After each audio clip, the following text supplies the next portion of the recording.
खबर जिसमें मैं नहीं हम हैं, खबर में दम है। स्वागत है आप सभी का, आपके साथ मैं हूं स्वप्न। अगले आधे घंटे में बात होगी हर उस क्षेत्र की जिससे जुड़े हैं हम, कच्ची पगडंडियों की हलचलों से लेकर पक्की सियासत की गलियों तक। तो चलिए शुरू करते हैं, खबर में दम है।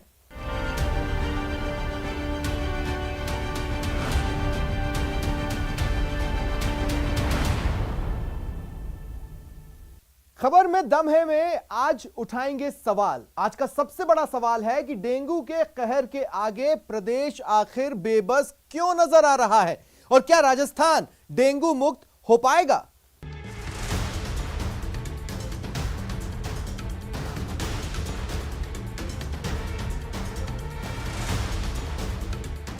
इस खबर की शुरुआत एक सवाल के साथ, माना कोरोना को लेकर कोई तैयार नहीं था, देश प्रदेश की सरकारें भी तैयार नहीं थी, लेकिन डेंगू और दूसरी बीमारियां तो हर साल आती हैं। फिर आखिर क्यों इस बार मरुधरा में डेंगू का कहर संभाले नहीं संभल रहा।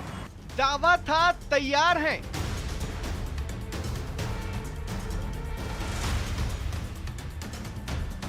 सवाल है कहां।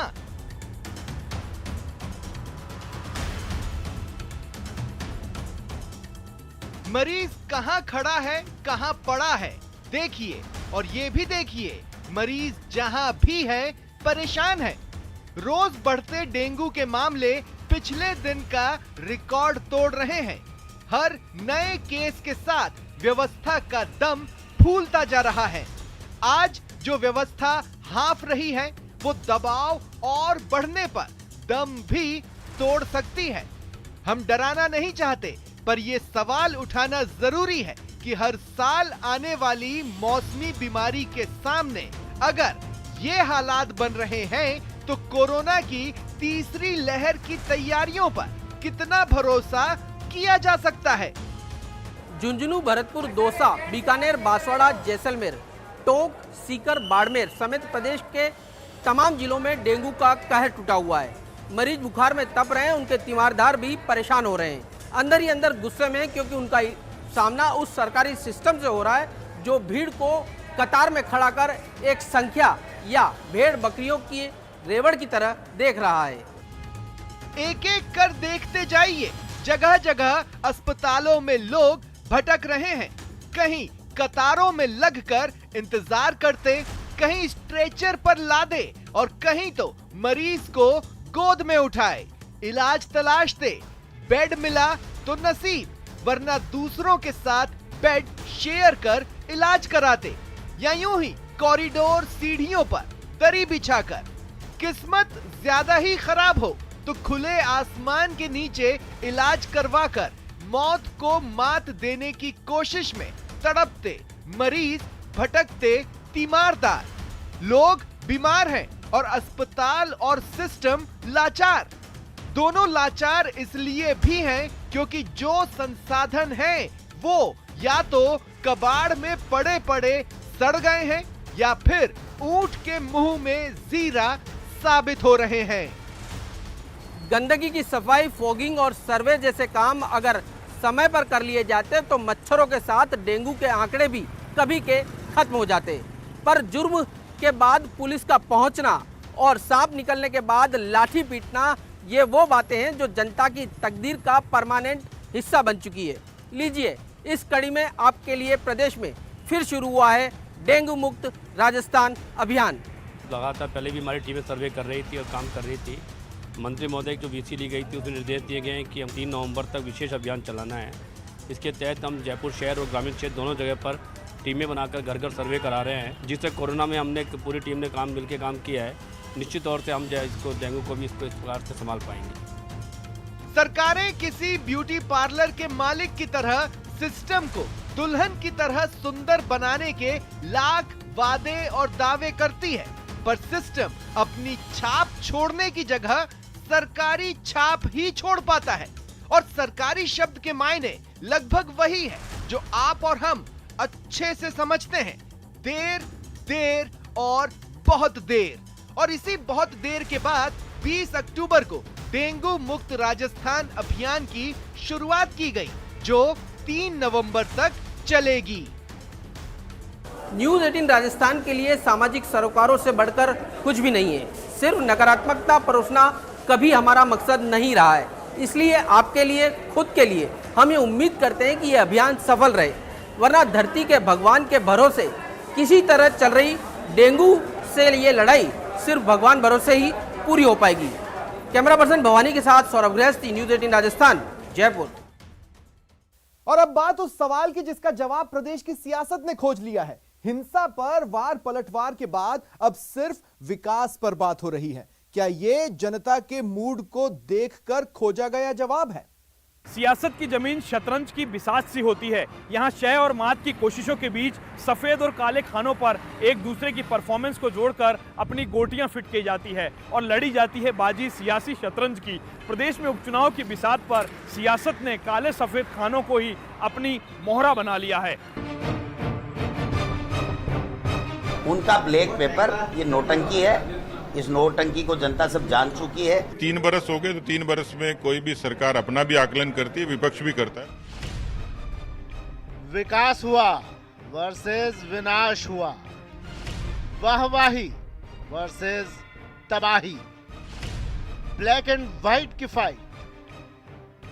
किसी भी जंग में लड़ने वाले को देखे परखे हथियार पर ही सबसे ज्यादा भरोसा होता है। मरुधरा में चुनावी जंग की तैयारी है। बीजेपी ने फिर एक बार अपने देखे परखे हथियार से कांग्रेस पर वार किया है। वो हथियार है ब्लैक पेपर। इसमें जनता के सामने रखा है विपक्ष की नजर में कैसा रहा सत्ता पक्ष का प्रदर्शन।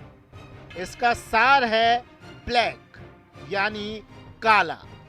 अंधकार बुरा ही बुरा, हर मोर्चे पर सिर्फ अंधेरा ही अंधेरा।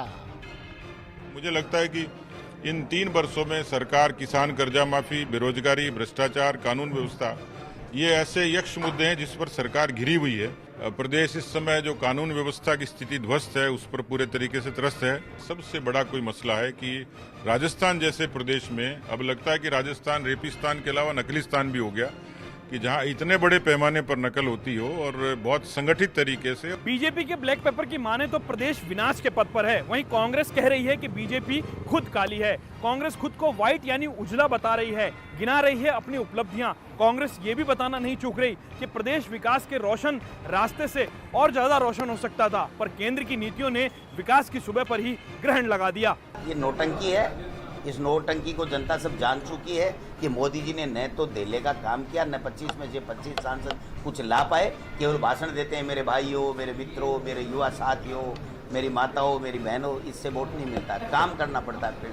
हमारी सरकार ने कोरोना काल में कितना बेहतर काम किया आप देख सकते हैं। कोई नहीं बनाने वाला राजस्थान में इनको मुख्यमंत्री। 101 आता है वो बनती है। और राजस्थान की जनता कांग्रेस की सरकार से, अशोक गहलोत जी के नेतृत्व में जो सरकार काम कर रही है उससे पूरी तरह संतुष्ट है। भारतीय जनता पार्टी का अपना चेहरा काला है। पूरा देश देख रहा है कि देश के साथ जितना बड़ा धोखा बीजेपी ने किया, उसके बाद भी बीजेपी को शर्म नहीं आती। भारतीय जनता पार्टी ने इतना बड़ा पाप किया है। ब्लैक पेपर इसलिए जारी किया कि उन्होंने ये साबित कर दिया कि हमारा खुद का चेहरा काला है और पूरा देश मोदी सरकार के 7 वर्ष के काले कारनामों से परेशान है। देखा आपने चुनावी मौसम में किसकी लहर है। ध्रुवीकरण, जातीयता जैसे रूटीन मुद्दों पर बात नहीं हो रही, बात हो रही है विकास पर। दरअसल सत्ता में होने के अपने फायदे हैं। कोरोना काल में लोग घरों में थे, जाहिर है बीजेपी भी बाहर कोई बड़ा आंदोलन नहीं कर पाई। वहीं प्रदेश की सत्ता पर काबिज कांग्रेस को काम करने का पूरा मौका मिला। पर इसी वक्त में बढ़ी महंगाई, तेल के दाम जैसे मुद्दे जो सीधे आम आदमी से जुड़ते हैं, लोगों में जगह बनाने लगे। बस यहीं से सियासत का विकास बनाम विनाश चैप्टर शुरू हुआ।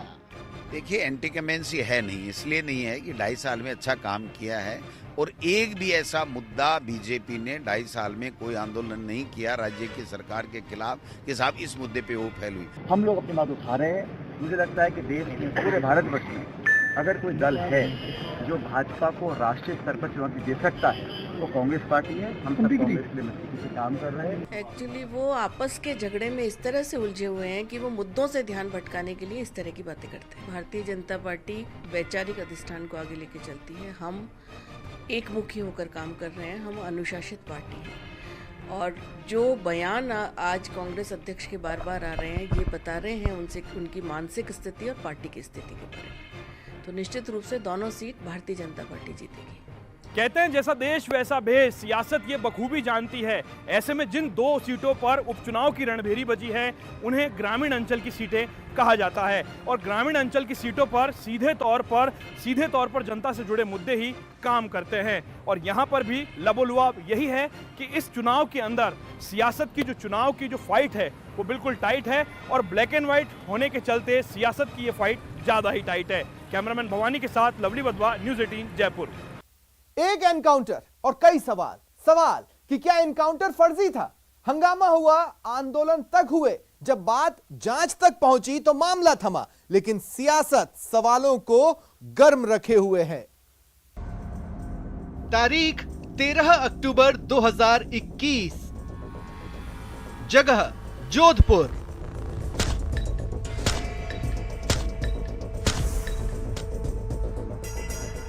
दिन दहाड़े बीच बाजार गोलियों की तड़तड़ाहट के बीच सन सिटी की सड़कों पर सनसनी फैल जाती है। पुलिस सामने आती है और पता चलता है कि एनकाउंटर में लवली कंडारा मारा गया। जोधपुर पुलिस कमिश्नर जोश मोहन मौके पर पहुंचते हैं, रातानाड़ा थानाधिकारी की पीठ थपथपाते हैं और गैलेंट्री अवार्ड के लिए नाम भेजने की ऐलान भी कर देते हैं। उनके द्वारा फायरिंग की गई, पुलिस के द्वारा फायरिंग की गई। ठीक है, मौके पर जो स्थिति है घायलों को हॉस्पिटल कराया गया। अनुसंधान के बाद पता चला।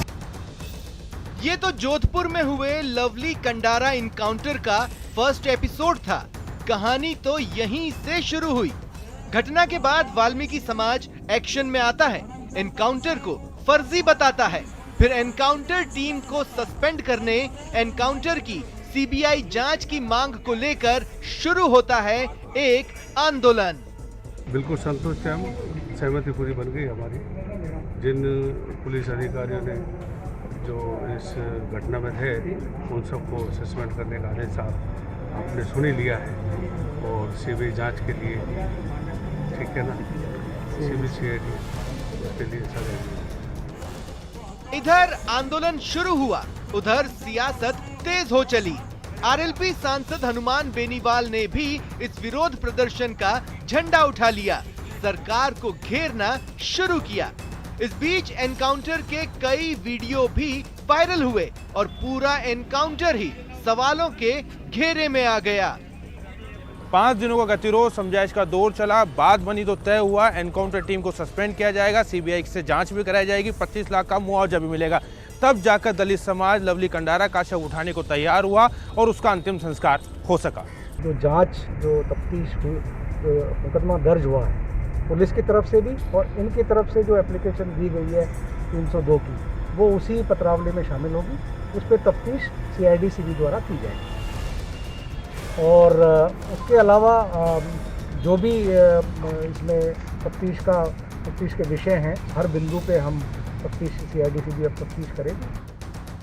सरकार ने मांगे मानी तो विपक्ष को मौका मिला और गहलोत सरकार पर फौरन निशाना साध दिया।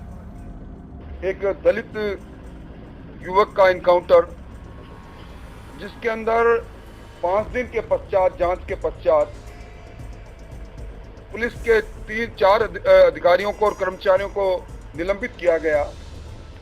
25 लाख के मुआवजे की बात को सरकार ने स्वीकार किया।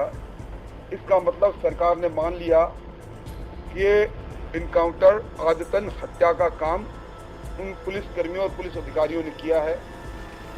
कहानी यहीं खत्म नहीं हुई। खाकी पर कार्रवाई और थानाधिकारी लीलाराम मेघवाल को सस्पेंड किए जाने के बाद मेघवाल समाज अब लीलाराम की बहाली की मांग को लेकर विरोध प्रदर्शन कर रहा है। सोशल मीडिया पर मुहिम चल रही है लीलाराम के पक्ष में और इस मुहिम से टक्कर ले रही है दूसरी मुहिम जो चला रहा है वाल्मीकि समाज। और इस बीच खाकी का मनोबल भी गिरा हुआ साफ दिख रहा है।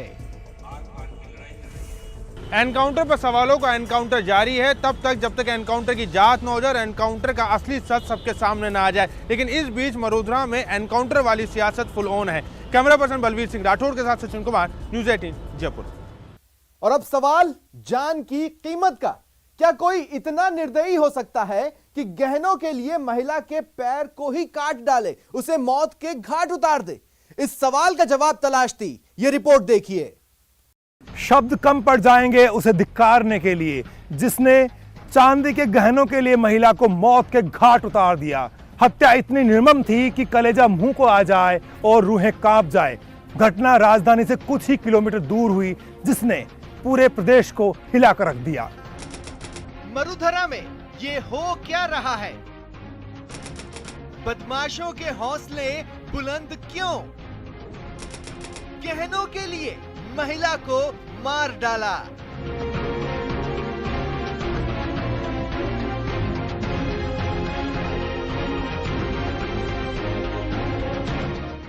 खबर ही ऐसी है, जिसने भी सुना हैरान रह गया, कोसने लगा उसे जिसने चांदी के गहनों के लिए एक महिला को मौत के घाट उतार दिया। उस महिला को जो अपने मवेशियों को चराने जंगल में गई थी। महिला को अकेला पाकर पहले तो बदमाशों ने उसके गहनों को छीनने की कोशिश की, लेकिन जब वो अपने मंसूबों में कामयाब नहीं हो पाया तो महिला के पैर को ही काट डाला। महिला की मौके पर ही मौत हो गई। घटना जमवा रामगढ़ थाना इलाके के फतेहपुरा गांव की है। महिला की मौत पर हंगामा भी खूब हुआ। परिजनों ने मुआवजे की मांग को लेकर 28 घंटों से ज्यादा तक धरना दिया। काफी मान मनोबल के बाद मामला शांत हुआ तो करीब 8 लाख रुपए मुआवजे पर बात बनी। 5 लाख सरकारी सहायता और 3 लाख सहयोग के जरिए। साथ ही साथ एक डेयरी बूथ का भरोसा भी मृतक महिला के परिजनों को मिला। जो मर्डर जिस प्रकार से हुआ है वो बिल्कुल ही हृदय को ना ठेस पहुंचाने वाला, बहुत दुखी करने वाला था। इस परिस्थिति में हमारे जो नियमों के अंतर्गत है उसके अलावा भी हमने उनको 3 लाख रुपए और 8 लाख रुपए तक उनको सहायता प्रदान करेंगे। और यथासंभव जैसे डेयरी के बूथ की बात है तो यदि वो जहाँ भी उसमें होगा तो डेयरी बूथ के लिए भी उनको, उनके परिवार के सदस्य यदि वो चाहेंगे तो कोई जगह पर उनको डेयरी बूथ का भी हम कोई उनकी मदद करेंगे उसको प्राप्त करने में। जमवा रामगढ़ की घटना ने उपचुनाव से पहले सियासत गरमा दी। बीजेपी को मौका मिला तो लॉ एंड ऑर्डर को लेकर वार भी खूब हुए। ट्विटर पर तो लगा मानो सियासी संग्राम ही छिड़ गया। पूर्व मुख्यमंत्री वसुंधरा राजे ने कानून व्यवस्था को लेकर गहलोत सरकार को घेरा। जमवा रामगढ़ के खतेपुरा गांव में गहनों की लूट के लिए एक महिला की निर्मम हत्या का मामला आमजन के लिए जितना भयावह है, राज्य सरकार के लिए उससे कहीं ज्यादा शर्मनाक है। कांग्रेस सरकार जवाब दे, आखिर प्रदेश में कानून व्यवस्था इतनी असहाय क्यों हो गई है? गहलोत सरकार पर वार करने में राज्यसभा सांसद किरोड़ी लाल मीणा भी पीछे नहीं रहे। किरोड़ी लाल मीणा ने ट्वीट कर लिखा, लड़की हूं लड़ सकती हूं का नारा दे रही श्रीमती प्रियंका गांधी को राजस्थान के जमवा रामगढ़ में हुई घटना को भी देखना चाहिए। क्या उन्हें महिलाएं यूपी में ही असुरक्षित लग रही हैं? जबकि शर्मनाक तथ्य ये है कि राजस्थान बहु बेटियों के प्रति अपराध में पूरे देश में सबसे अव्वल है। हमारे प्रदेश के मुखिया श्री अशोक गहलोत महिला सुरक्षा को नजरअंदाज कर केवल आपके यशोगान में व्यस्त हैं। जयपुर ग्रामीण से बीजेपी सांसद राज्यवर्धन सिंह राठौड़ ने ट्वीट कर कहा कि सरकार बताए आखिर प्रदेश में सुरक्षित है कौन?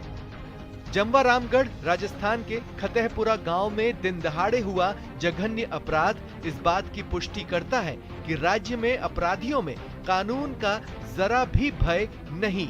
यदि गहने लूटने के लिए दिन दहाड़े एक महिला की निर्मम हत्या हो सकती है तो प्रदेश में आखिर कौन सुरक्षित है? जब हत्या इतनी नृशंस हो तो सवाल तो उठेंगे ही। सवाल राजस्थान की पुलिस पर भी है, जिसके हाथ अब तक खाली हैं। हालांकि पुलिस ने हत्यारों को पकड़ने के लिए कई जगह दबिश दी है, कई टीमें बनाई है, मगर अभी तक अपराधियों का कोई सुराग नहीं लगा है। जमवा रामगढ़ की यह घटना राजस्थान पुलिस में आम जन के विश्वास को खत्म करने वाली है। कैमरा पर्सन यासीन के साथ बाबूलाल घायल, न्यूज 18 जयपुर। और अब सवाल मासूमों का, सवाल आपकी और हमारी बेटियों का। क्या वो स्कूलों में सुरक्षित है? वो भी तब जब एक के बाद एक गुरु गुनहगार नजर आने लगे। स्कूल कहते हैं शिक्षा का मंदिर जिसे, लेकिन उसी मंदिर में अगर पाप बढ़ जाए, स्कूली छात्राओं का जीना मुहाल हो जाए, शिक्षा के इस मंदिर का पुजारी ही पाप को बढ़ावा दे, तो ऐसे में कैसे पढ़े लड़कियां और कैसे बड़े लड़कियां?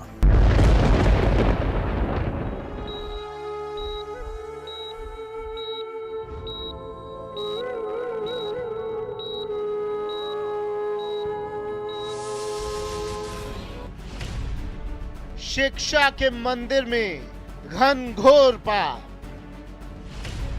क्यों शिक्षक बन रहे हैं शैतान?